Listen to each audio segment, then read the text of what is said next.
Yo, yo, yo, yo, yo, welcome. This was long time coming. I get pissed off about so many things, and it's finally time for me to rent it out.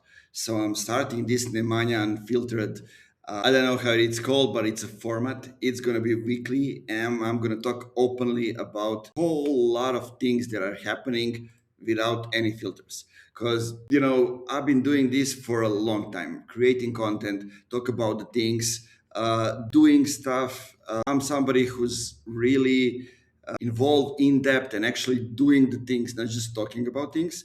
And I feel like we need space here on LinkedIn to talk openly about things and call things that are shit, right? So that's what I'm gonna do. Let me just add this link to a comment for the people to see it. That I'm live. And here we go. I didn't do LinkedIn lives for a long time. I'm gonna do this format live on LinkedIn and then edit it a little bit and edit it on YouTube. So we're gonna hang out every week. Not sure if it's gonna be Friday. I'm gonna see that, but we're definitely doing it. So if you are ready, join me for the ride. Feel free to ask any questions, comment anything, anytime that I'm talking about. I can see all the comments and I'm happy to answer all of them and dive deeper into that. I just got pissed off using Gemini because Claude paused. I need maybe the biggest package. I don't know, but Gemini is shit. ChatGPT is a lot shittier. Gemini became just like ChatGPT. I don't know what happens. So the only one that's working that I'm using when it comes to the tool is Claude. Nothing else. Everything else seems to be the bullshit or is quickly becoming the bullshit, right? And I'm not even mentioning the tools that are all around. People have fear of missing out. Like this week we have, I don't know, like top six tools, AI tools positioning. When you go to Google, they are the ones buzzing all around. In 6 months, there will be none of them. They change like this because they're not good. Most of them is just the buzz they are creating and the AI that is, like everybody likes to talk about AI. Everybody likes AI, this, AI, this. But anyway, so this weekly lives, I called it Nemanja Unfiltered. I'm going to be blunt what I'm going to be talking about here. So most companies pack all things up, not all, but most of the things because nobody tells them the truth. Why? Because consultants, they want repeated business. So I'm maybe going to skip this. They are paying you due to tell them the truth. So tell them the truth. Employees don't want to get fired. They're protecting their assets. So it's going all around. And then we are all being average and protecting the average, lowering the standards and I don't know what, creating cultures of protecting our assets. Whatever are we doing? I have no idea. So I don't want to work that way. I don't work that way. I never work that way. So you'll either appreciate the directness or think that I'm asshole. So either way, this is what is actually happening. I'm gonna dive deeper into a couple of topics. Feel free to add topics. Feel free to ask questions. I think I have chat somewhere over here. Yes, so I'll be able to see your comments. But let's go into today's, how do we call it, program or whatever it is. So yeah, the thing is, what I'm looking these days and commenting with a couple of people on LinkedIn is I think we are seeing something that is called a global GTM massacre, right? Basically, I see the rule and everybody's talking about it for years. I use it. I really appreciate the research that B2B Marketing Institute is doing. So there is this rule that 95% of the people are not in the market to buy in B2B and five of them are in the market. And I call it the cash flow trap. And basically, it's a psychology of failure. Why? Because that rule is not something that we can see as marketing tip or something like that. It is basically a fundamental economic constraint. And what do I mean by that? 95% of your market is not now. They are happy with their current provider. They don't have the budget yet, or they don't even know that they have a problem, right? Or they might be buying one in 5 years, depending who are you selling to. So most CMOs are getting fired not because they are bad at marketing, but because they cannot manage the board's expectation during that value gap. So when you invest in the 95%, you are actually building the mental availability. You are planting the seeds. You are building long term. But at the same time, seeds don't feed the family today, right? So you need to also create for those 5% that are on the market now. I call this 5% for the companies that are on the market now from your target audience. I call them the current cash flow. You need the current cash flow for the company to work for you to survive until you close that 95%, which is the future cash flow, which is the much bigger batch of what you are actually going for. But you need to first get that 5% so you can get to that 95%, right? So under pressure from the VCs of the board, you pivot back to performance marketing, or you know, you need performance to close those 5%, right? Let's call it like that. So you spend, for example, like I don't know, like 100K to capture the 5% that everybody else is also chasing. You end up in a bidding war where your CAC, customer acquisition cost, exceeds your lifetime value. So basically, you end up in a situation where you aren't growing, you're actually paying for the privilege of staying in the business. Let me just add more and more so I can actually stay in the business. And to actually survive, you must build the financial buffer that allows you to own the 95%. So that when they do actually enter the market, you are the only logical choice, right? If you don't have the stomach for the 6 to 12 months lag, you actually need to stop pretending you're building a brand. You're not building a brand. You're just doing performance marketing and closing what's up there, and voila, which is actually not bad.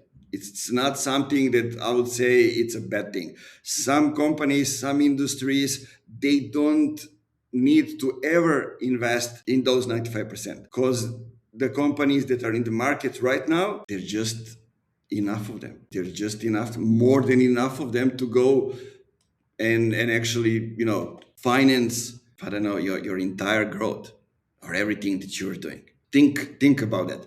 Let me go into another topic that is on my mind, and it's the death of broadcasting. There is this thing that people say broadcasting is the lazy man's marketing. What does it mean? You write a post, you hit publish, and you wait for the world to care. Hey, I'm there, my post is there, you should care, you must care. How come you don't care? You must care. I'm genius. The world doesn't care. In 2026, the feed is a landfill of AI generated garbage. It's just a fact. LinkedIn has re engineered its whole algorithm to actually reward conversational velocity. What do I mean by that? A post is just look at it as a campfire. If you are a fan of hiking as I do, you will appreciate that.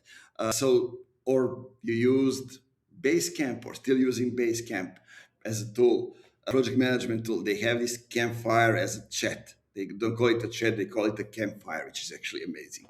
So the real hit is in the discussions where people gather around. I had a comment yesterday that hit 13,570 impressions. And it worked because it wasn't a Me Too statement. It was, let's call it a signal, because when you comment strategically, you are actually leveraging someone else's distribution to filter for your specific audience. And you are effectively hijacking their reach to find the few people who matters. So if you aren't spending like 3 times more time in the comments that you are on your own drafts, post, whatever it is, you are actually ignoring the most efficient distribution channel in B2B world at a moment. Likes on LinkedIn, they are good for ego, but comments are for equity. And you should think about it and rearrange your whole strategy and everything around it. I posted on LinkedIn today about it, and you should go and check it out. So the thing that I'm doing, actually, let me go into it and actually explain to you the whole spiel of what LinkedIn is doing. So let's go deeper. LinkedIn killed posting. I'm free to say that posts still get more visibility, let's call it like that. And LinkedIn didn't kill them literally, but if you're only posting without commenting, you are actually losing in the long run. So, a few things that you need to understand. A post with 50 comments, 500 is too much. With 50 comments, now outperforms a post with 500 likes. So, comments carry two times more algorithmic weight than likes. Comments from industry expert carry 5 to 7 times more weight than random connections. Comment threads dramatically boost distribution when you add comment to comment to comment to comment, and you actually get into the subtopic of the post. So, in other words, let me translate this for you. Comments are the new currency of LinkedIn, and LinkedIn is the number one B2B or business at all platform in the world. Likes are becoming worthless. They became worthless.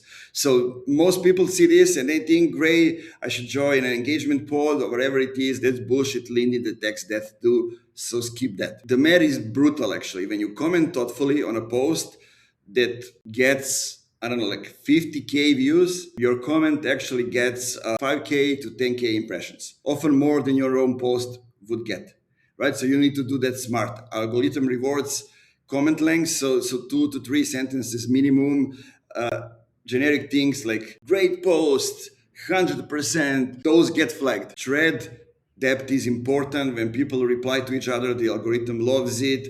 And also commenter authority. So comments from relevant industry figures carry 7 times more weight, right? So those are a few things. One more is early timing. Like first 6 to 90 minutes for the comments are critical. Most of you do something else. You either comment on the random post for each. You are saying what everyone else is saying. You're not commenting on your own posts because people do it. It's a bullshit. I don't want to like my post. I don't want to comment on my own post. That's bullshit. You're tagging maybe 20 people who don't ever engage. Ladies and gentlemen, tagging people who don't want to engage on your post and don't care about that topic is called spam, right? So listen to me. Post 5 times a week and get mediocre result, or post 2 times a week and strategically comment 30 times a week. I would say 100 times a week, but let's go for 30 for starters. And you will dominate your niche. Same time investment, but completely different outcomes. Why does it matter, and why this is something that is important? Because every comment is a choice for you to share your positioning. Every comment is visible to thousands. Every comment demonstrates how your depth of thinking. But still, most of you treat comments like some lottery tickets and drop something generic, hope for impressions, and then move on. Or they just decide commenting is performative. And I see under my post like people saying, "Oh, LinkedIn doesn't give us the great content in the feed, so actually making us comment on other people's posts." That is bullshit. You don't filter your feed. You are not using the platform like you're supposed to do. I'm seeing great content in my feed, exactly the one I want to see, and I see that from other people that I engage with. So you are not using the platform the way you should do, and you are going around complaining and bullshitting. Actually, the bullshitter is you, right? Understand that. Comments is about who sees you adding that value and what they conclude about your thinking. That's why some people drop one comment and close 50K deal. Others leave, I don't know, like 100 comments a week and get nothing but thanks for sharing, my man, go bro, those kind of things. The brutal truth is that in 2026, systematic commenting is a core strategy. It's not something that's nice to have. Those who build comment system, they dominate reach and dominate the authority. Those who only post lose 50 to 70% of whole potential visibility. LinkedIn shift the visibility from only posts to commenting to network shareability to what people are sharing in your inbox to how people search you. So it's diversified, right? Try to think about these things. And there is one more thing I want to tell you about that topic is that it's not when you are dropping a comment on a person's post, it's not you're not commenting to that person. You are commenting for the people in your network struck in exactly the trap that you are commenting for to help them get out of it. And you are commenting for all the people who are reading the post from that person or engaging in the comments. You are commenting for them. Sometimes you educate. For example, you share a perspective that reframes the conversation. Sometimes you differentiate and you show that you understand layers others don't see, right? Sometimes you lower the room, call out the bullshit, make people uncomfortable. You stand for something. Sometimes you just ask and pull the original poster deeper. So you show curiosity and you don't need to show expertise every time, right? You're not always the smarter person in the room. Sometimes you add value and give away the playbook. You help without asking, but the whole comment section is part of your positioning strategy. It's not just your comment, it's how you show up across the entire thread. And most LinkedIn gurus will tell you to add value in the comments. Like if you understand the broader picture, that comments are strategic decisions about who you want to influence and what perception you want to create. Every comment is a positioning choice. And most people still treat them as engagement metrics, and that's why they don't work, right? And it's not about the number of impressions. You can have one impression and close one huge client, right? Is that a good comment or no? In my book, it's amazing. It's an amazing comment. Think about all these things. So let me give you also maybe the exact formula for commenting that actually work. Like just one of the example, like structure for commenting on LinkedIn goes like this: acknowledge the originals poster's point, like the person who posted, and this is how you show that you read it. Then add your own experience or data point and demonstrate the depth that you have. And as a third thing, ask a follow-up question or offer a different perspective, which actually extends the conversation, right? Those are the things that you need to think about. And then also maybe I can tell you about the metrics as well. So I see that a lot of people don't know that LinkedIn now shows you impression data on your comments, not just on your post. So you can go to your activity, to your comments, and you can now see exactly how many people viewed each comment that you gave. You can not see how many impressions got somebody else's comments, but you can see how many impressions your own comments got. And this is the game changer. Why? Because like let me tell you, I have comments that got 20k impressions on someone else's post, and I got my own post that got 3k to 5k impressions in average. So you can now track which types of comment generate the most visibility. You can track on which posts your comments get the most reach. You can track how commenting strategy impacts your profile traffic, right? So LinkedIn also added metrics for profile viewers and followers gained from individual posts. So what I want to tell you, you can finally measure return of investment of spending time on LinkedIn and commenting. Most people are just flying blind, but the data is right there, right? Okay, so that's one thing. Let me see if there were any comments. Mattia asked, for how long do you think comments will be important? Is that only right now? No. Mattia, they've been important for, I don't know, for 2 years now. We can just now see the data. But for a long time, and it's still working now, wherever you decide to post on LinkedIn, you need to first warm up the algorithm, add a couple of posts, then post, and then stay, not just close the laptop, stay and actually engage with people. And tomorrow you add that and you continue the conversation, because that's how you create relationship, not just talking to people, actually posting, but actually being there and creating relationship. And I don't mean only comments. I mean also inside the inbox. All these things are important, right? So it's a long-term game and long-term change. We'll publish research recently how Google also changed things, and it ranks also the LinkedIn comments and the LinkedIn posts. When it comes to the B2B topics, LinkedIn ranks first in LLMs. Google is pushing that. So Marco asked how many hours you spend engaging on LinkedIn per day. It depends, but I use the sales navigator, so I know who I'm engaging with. And for example, one day my target audience have like 7 posts. So I'll see if I can engage with all seven, or maybe it's two. Most likely it's one out of seven. And then like in I don't know, in 6 hours I will see seven more posts. So maybe I will see also if I'm engaging. But LinkedIn is getting me return of investment. I'm closing clients over there. Like in my first year when I started Funky Marketing in 2020, I closed 47 deals from LinkedIn, all inbound. All inbound. I didn't reach out to anybody. They all of them reach out to me. So that's something to think about. It's not how many times are you spending there. When you see the return of investment, when you see that it's working, then you will engage more. So that's how it goes, right? Those are all important things to know. But let me move on. I have more topics to cover.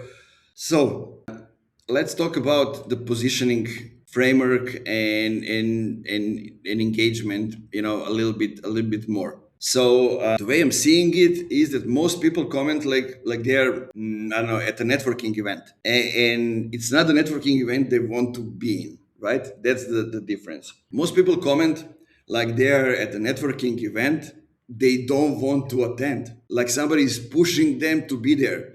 They drop great post, my man, and move on to the buffet to get a drink or whatever.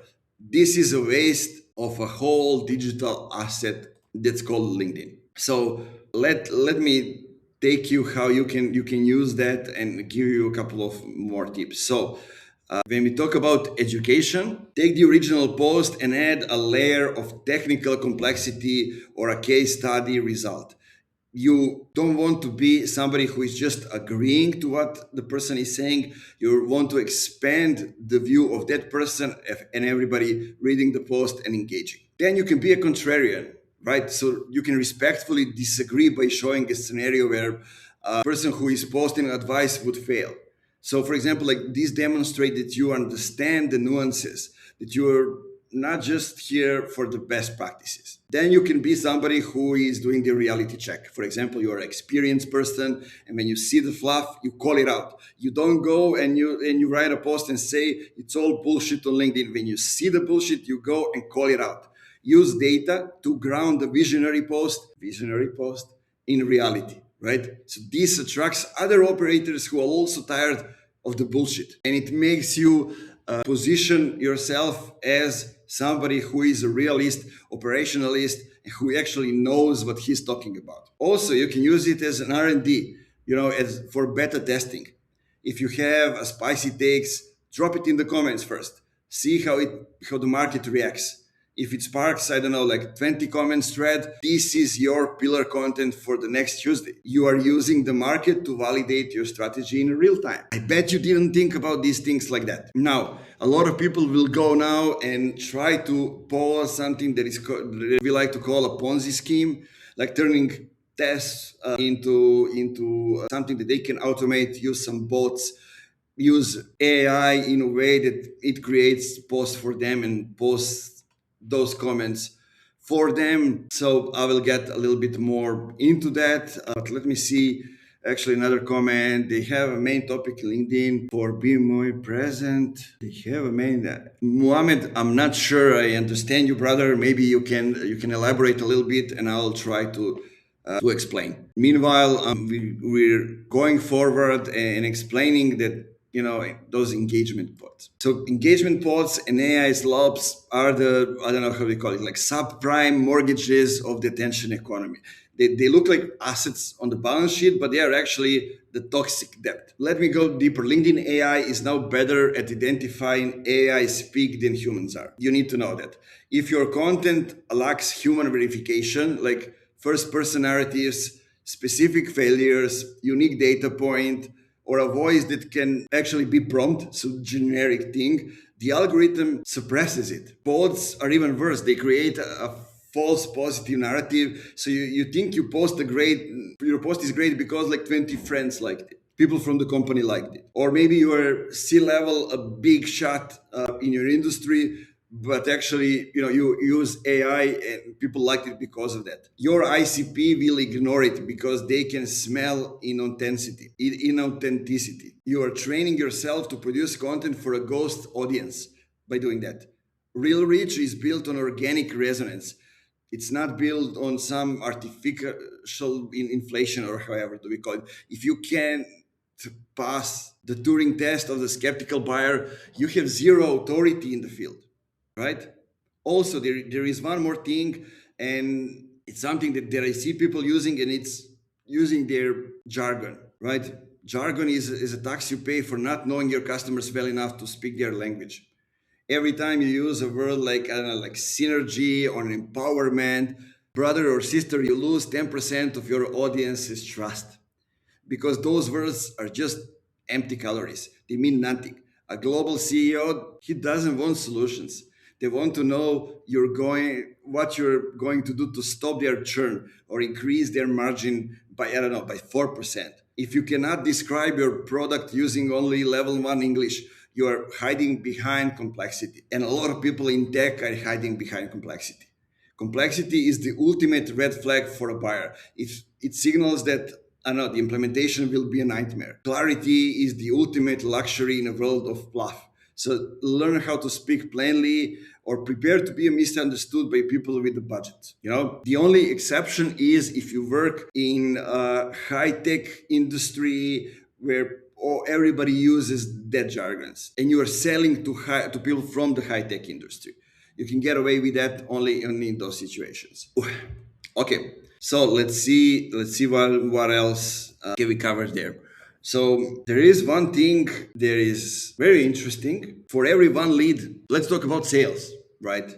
Sales, SDRs, and those kind of things. So for every one lead your SDR generates through spam, they're alienating 99 potential future customers. So basically what you're doing, you're creating negative mental availability. When you try to reach out to the people and they don't know who you are, they don't know the brand you are representing, you never communicated with them, you never engaged, you never like anything, you never visited their profile so they can see it. So when those 99 people actually enter the market in 12 months, they will remember you as the annoying bot in their inbox. You have effectively poisoned your own well. And the alternative to that is account-based intelligence. So you don't send 1,000 emails. You send 10 deep research documents to the top 10 accounts you actually want to work with.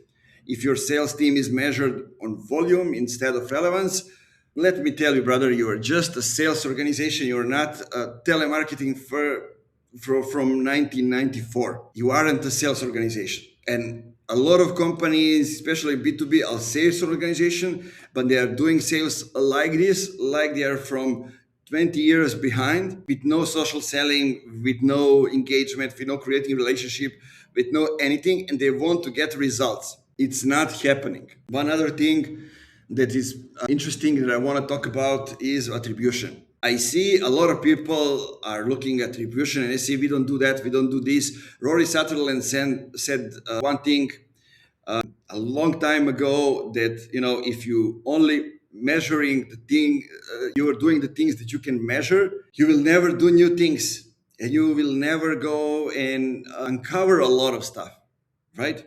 So that's not marketing. There are only two things that gets value for the customer: marketing and innovation. Think about it: marketing and innovation. So let's dig deeper. The most important business decisions in B2B are made in something that we call dark social. They happen in WhatsApp groups between CEOs, in private dinners, in the comment section of strategic posts, in Slack company channels. None of this shows up on Google Analytics. None. By the time someone converts on your site, they have actually consumed 20 pieces of your content, talked to 3 of your current clients. They went to Gemini, they went to ChatGPT, they went to Claude, they look for your information. They may ask somebody, they may post on LinkedIn or on social, whatever channels they are using. If you kill your podcast or your LinkedIn strategy because it doesn't have a direct return of investment, you are cutting the fuel line because you cannot see the gas. So you need to stop optimizing for the spreadsheet. You need to start optimizing for the buyer's confidence. Think about all these things. You cannot control everything. And the best things happens when you do things that you cannot control. So marketing is not black, is not white, is actually very very gray, and you need to think about that every single time you go think about going to the market. And so your buyers, they don't want to talk to the sales actually, not until they are ready, right? When they are ready, they will reach out to sales and say, hey, I know this product, I know people from your company, I know you're relevant, I know that you're using this technology, I know that this tool is saving, is the right one for us because I know people from your company, you have a brand, you have this thing. I compare the features, I check your support and all these things. But you need to make them get there to cover all the touch points on their way towards getting to you and actually talking to the sales. And one more thing that happened is the AI. So what is happening is, if I have to give you my email to see your insights, let me tell you, gatekeeping is the fastest way to become irrelevant. I'll just go to ChatGPT, use Perplexity, and get all those insights for free. Think about it, how these things have changed. Zero click content is about trust velocity. When you give away the how for free, you're actually demonstrating your competence in real time. You are removing the risk for the buyer. They don't have to wonder if you know what you're talking about. They have already seen you solve the problem in the feed. Aha. In the comments. Aha. So the lead magnet model assumes the buyer is stupid. The zero click model assumes the buyer is actually busy. They give them the value now and they will pay you for the implementation later. So expertise is becoming a commodity and execution is becoming the premium. Think about all these things.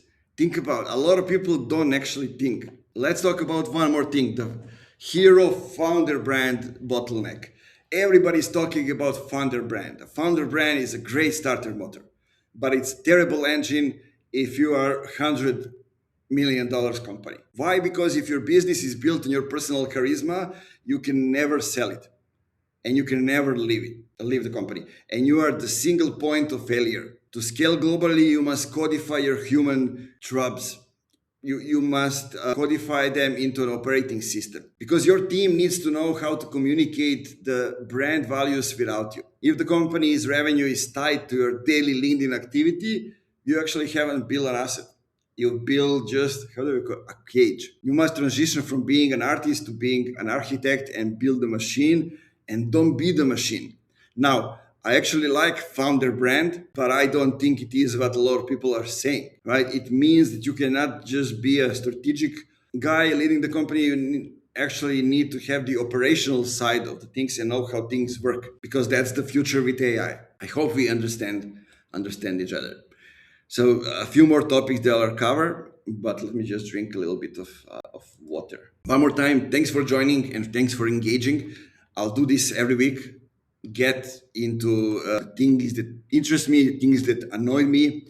Just do a little bit of ranting, but also give you a lot of value, a lot of things, because I'm doing a lot of things. I work with a lot of great companies. I worked with a lot of great companies in the past. I'm in this game since, I don't know, 2013, since I dropped studying marketing at the university and I went into actually learning from doing it. So let's talk about being busy. A lot of people saying they are being busy.